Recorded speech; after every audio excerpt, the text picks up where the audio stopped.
Have you ever wondered what it would take for a nation to abandon years of staying out of global conflicts and leap into a war on the other side of the world?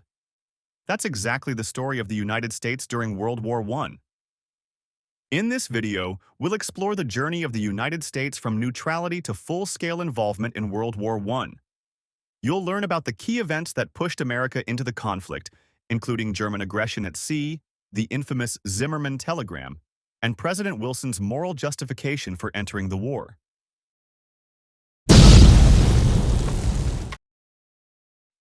Let's set the stage. The year is 1914. Europe is engulfed in a war that seems distant and irrelevant to most Americans. The United States had long followed a policy of isolationism, staying out of European affairs since colonial times. Yet, just 3 years later, the war was no longer over there. It was at America's doorstep. Blood had been shed, and the world was demanding America's response. By the end of this video, you'll understand how and why this dramatic shift occurred. Picture this. You're an American in 1915, enjoying life far removed from the chaos in Europe. Then, one day, you read a chilling headline. British passenger ship Lusitania sunk by German submarine. 129 Americans dead. The German U-boats, new weapons of war, weren't just targeting enemy warships. Merchant ships and even passenger vessels like the luxurious Lusitania were in their sights. Germany justified these attacks by claiming these ships were secretly carrying supplies to Britain. But to Americans, this felt like a direct attack on their citizens and values. President Wilson demanded that Germany limit submarine warfare. For a while, they agreed. But as we'll see, this promise didn't last. In 1916, President Woodrow Wilson ran for re-election with the slogan, "He kept us out of the war." Americans loved the idea of staying neutral, but Germany had other plans. By 1917, desperation had taken hold in Germany. Their supplies were dwindling, and they decided to resume unrestricted submarine warfare. German leaders gambled that they could defeat the Allies before America had a chance to react. This reckless decision enraged Wilson and the American public. At the same time, Wilson tried to broker peace with his peace without victory speech, urging a negotiated settlement. But Europe wasn't ready for peace. Both sides believed the only solution was total victory on the battlefield.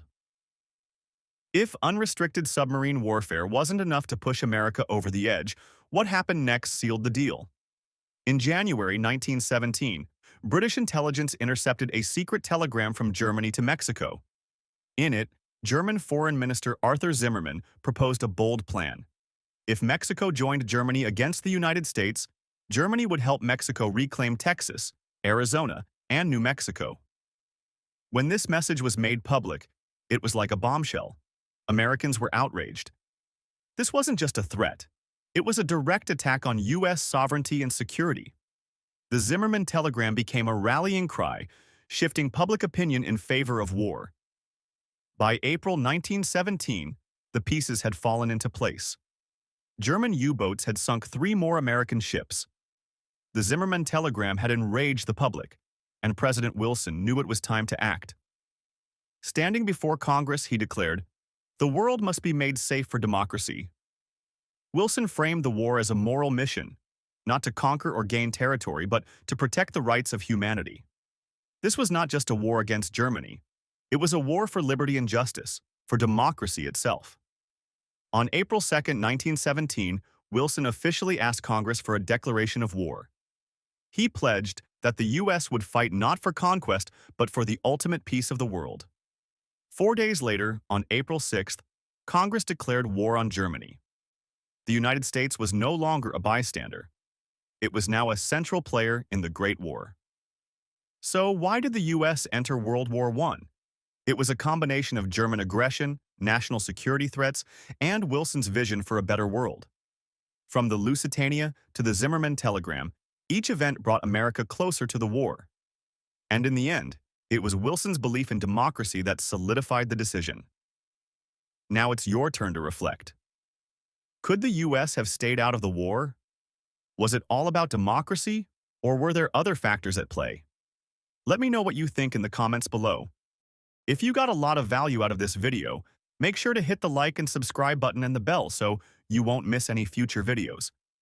Thanks for watching, and I will see you in the next one.